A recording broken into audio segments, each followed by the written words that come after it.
அடுத்த கேள்வி, தரப்பட்ட பெருக்கம் சரியாக அமையுமாறு ஏய்க்கு பிரதியிட வேண்டிய இலக்கம் என்னன்றதுதான் கேள்வி.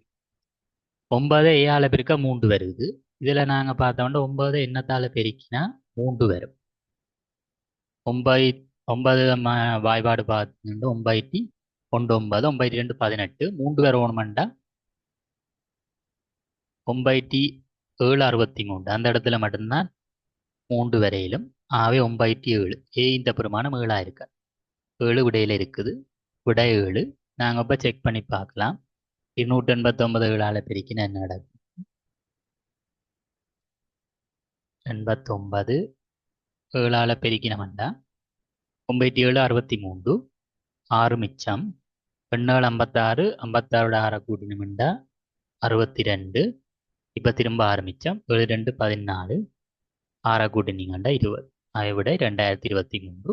ஆகவே நாங்களோட தேயினுடைய பெருமானம் சரி.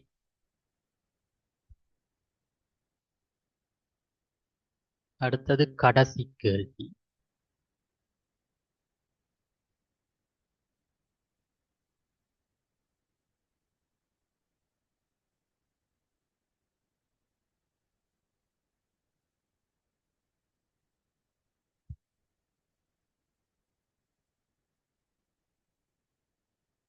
கேள்வி, முட்டை வடிவ வட்டங்களினால் அடைக்கப்படும் பகுதிகள் வித்தியாசமான வகைகளை குறிக்கின்றன. எனின் உருவின் மூலம் வகை குறிக்கும் எண்களை சரியாக காண்க. அதுதான் கேள்வி. இதில் இரட்டை எண் இருக்குது. ஸோ இரட்டை எண்கள் என்று பார்த்தோம்னா 0 ஒரு இரட்டை எண், 2 4 6 8 இதெல்லாமே இரட்டை எண்கள்.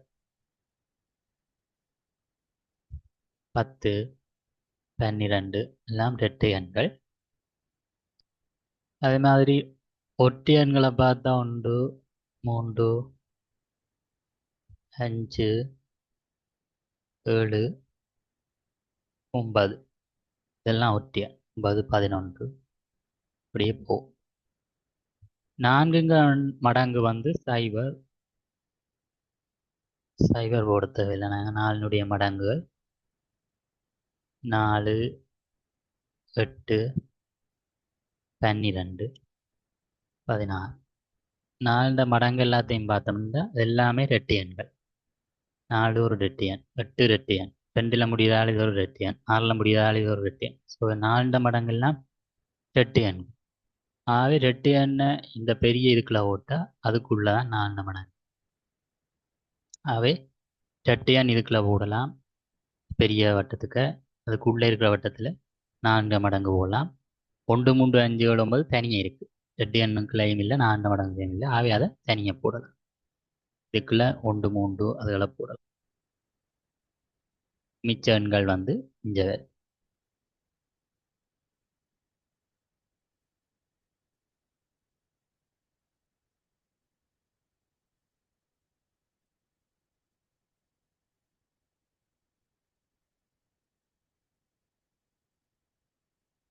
ஆகவே விடை முதலாவது. இரட்டை எண்கள் ஒற்றை எண்கள் 4 மடங்குகள் எண்கள். இவ்வளவு தான் மீடியம் லெவல் கொஸ்டின்.